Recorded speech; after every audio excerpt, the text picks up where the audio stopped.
little train spotting.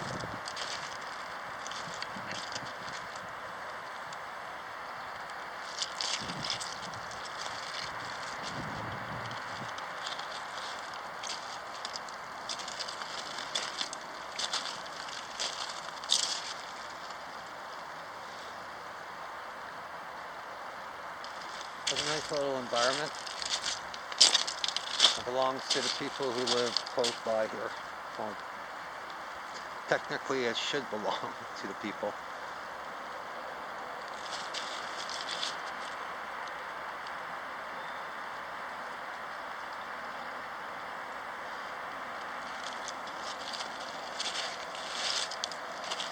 It'd be a cool spot if I was growing up to come and hang out.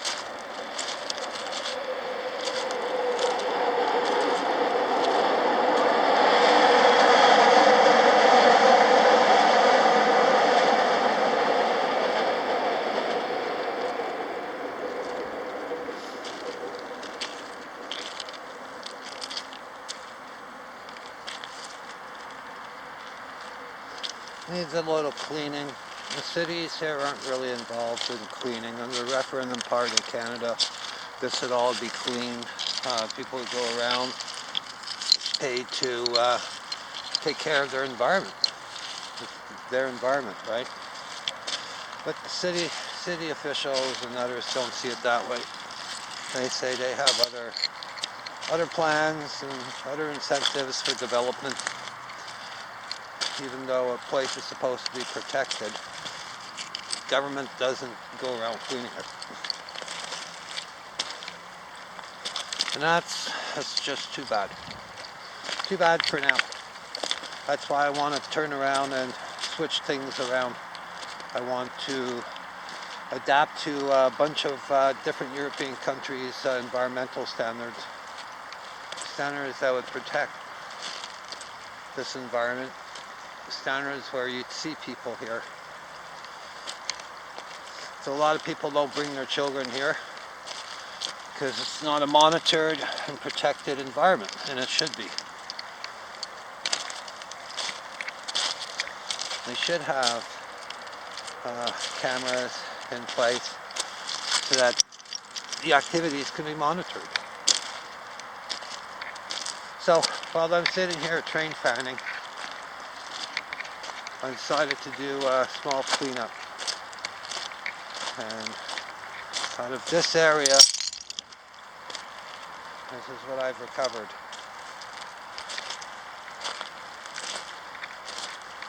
The reason for it is because it's a beautiful environment. Like your home, if you clean it up, if you keep it clean.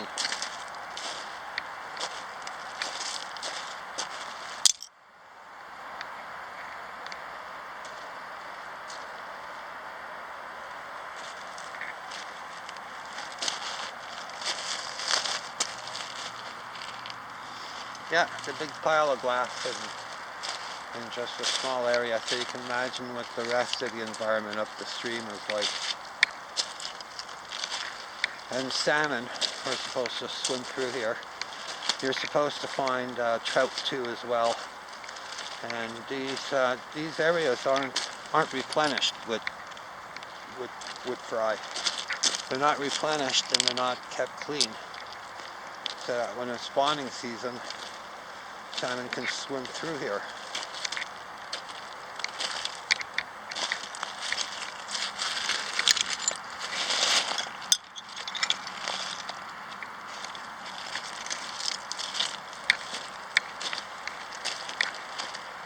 I'll come by with gin with a bucket. The water doesn't reach this level.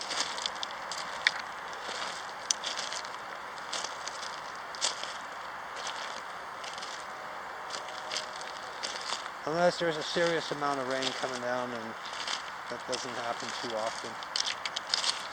Used to. The whole climate here was different. 35 years ago, I got here in Vancouver about 40 odd years ago. And the seasons were way different.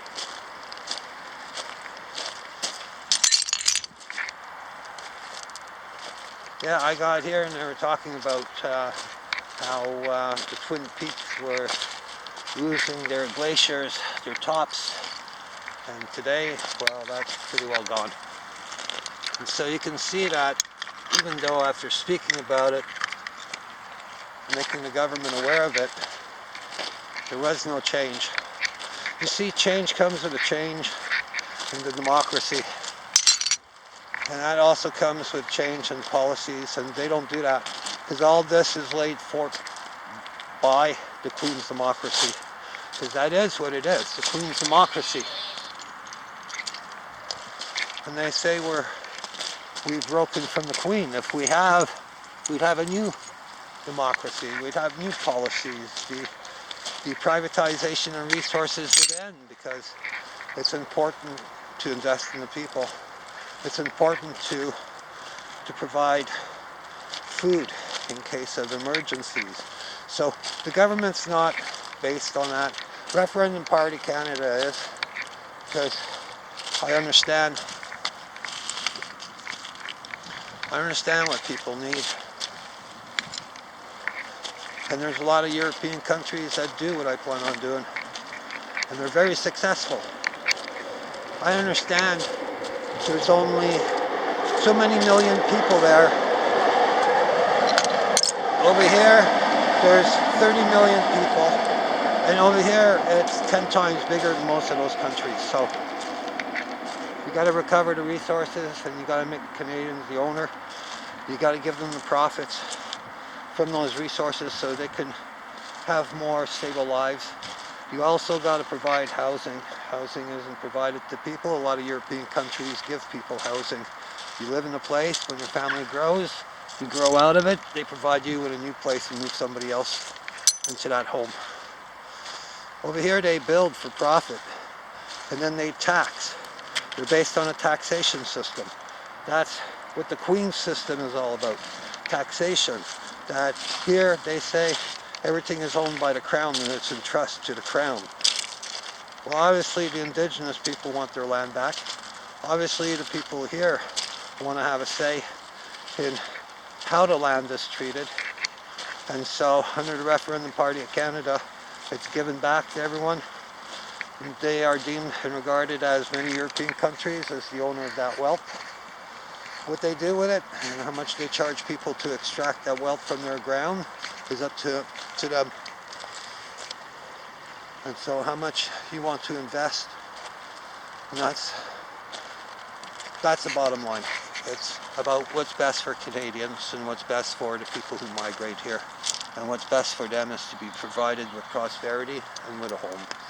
This government, NDP, the Liberal, all those people, the Green Party, all of them, you can see it's not part of their constitution to make Canadians wealthy and make them owners of all resources. If it was, it would be part of their policies. And it's not. And so in the end, this is the result. The result is their wages are $200,000 plus a year. They all have multiple homes, multiple country places, and they're making land that is held by the Queen more expensive than what the house on it is. And that's another scheme, a housing scheme. My father bought a house that was based on the value of not the land, it was based on the value of the build of the house. How much it cost to build the house. And we're going to return to that under the Referendum Party of Canada. You got to make housing affordable.